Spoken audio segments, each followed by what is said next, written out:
And I do want to get to this next topic because we're kind of shifting gears here, but it brought me to the idea because in the meantime, a large, which is a third indictment, is actually looming over former President Donald Trump. So I'm sort of segueing here now to the Republican Party.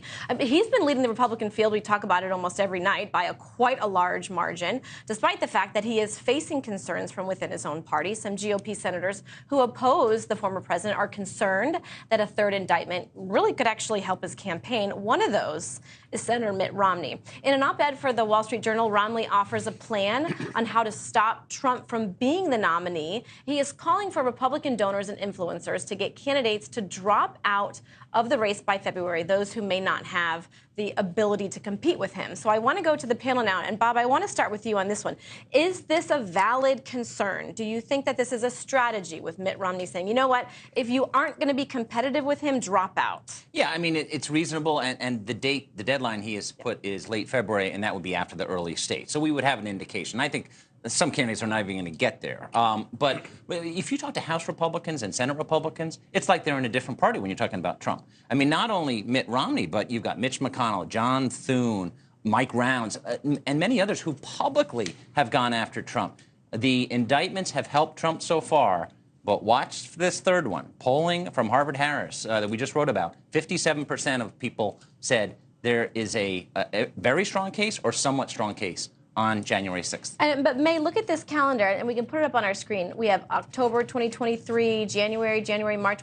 I mean, he is going to be in quite a few legal battles while trying to advocate for his own campaign. Well, luckily, he has the highest name ID potentially in the world, so he doesn't necessarily have to make his case. He also was president for 4 years. We saw Joe Biden campaign from his basement 4 years ago, and that was actually better. So some people who are in favor of Trump might say, you know what, less is more, actually, when it comes to trying to win. So I don't know if actually being in court and being away from the campaign is going to be harmful. Well, getting indicted and convicted is going to be very harmful. Yeah, those are two different things. I'd rather be campaigning, it is, but I'd rather be campaigning than sitting in a courtroom. And on the criminal piece, he's got to sit in the courtroom. That May 25th day that's coming up, and that date's going to probably stick. And if he gets indicted again, he's going to be in court more than he's going to be campaigning. But is he going to be able to appeal everything until after the election? Yes, he will if he gets convicted. If he gets convicted, he'll be able to appeal. It'll be up to the judge as to whether he stays out on appeal. And now we're in uncharted territory. Let's say he gets convicted of 30 felonies, if you will, right? Yes. Let's just say that, right? And they're all up on appeal, and he stays in the race. I don't think he's going to stay in the race, but let's say he stays in the race. And what happens if he loses all his appeal and he's the nominee? I don't think a Republican nominee under several convictions, they can run and stay in the race. But I don't think this country is going to elect Donald Trump under those circumstances, whether it's Biden or anybody else. I just don't see it happening. I want to bring the Congresswoman in on this conversation because you're looking at his competition, which obviously Mitt Romney, had to spark that conversation. We look at DeSantis, if I'm not mistaken, losing 38 staffers, and is he going to be viable in this competition? Is he a threat to the former president?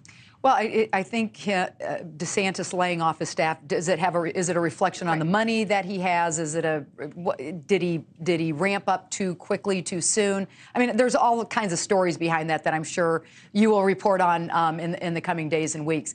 Look, I mean, he's the closest to Donald Trump, and so to the point that Romney was making, he just wants to make sure somebody can beat Donald Trump. I think that's the point that he's making, and the more that you have in there, it just divides all of that vote up. Right. Romney's headline, though, is a little bit funny because he's trying to prevent a Trump plurality. Well, Trump is already at a majority of support. Exactly. So even if you have a one-on-one race at this point, Trump is still winning. So it seems like a strategy that just isn't enough. And the problem is Romney as the messenger. Romney is seen as somebody who hates Trump. So it doesn't seem like he's trying to build the party up. He's trying to win, he wants a Republican. It just seems anti-Trump, even if it's trying to be a broader, happier But if those other candidates get out of the race, right, I think what Romney is really saying is that if you get him one-on-one, he's got 30 to 40% of the vote on the GOP side. You can't you're not going to shake those voters from him. You got to go find new GOP voters. 60 to 70% are out there.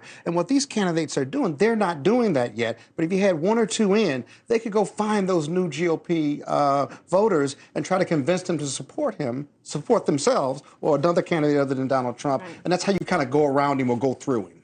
Thanks for watching. Go to newsnationnow.com to find NewsNation on your television provider.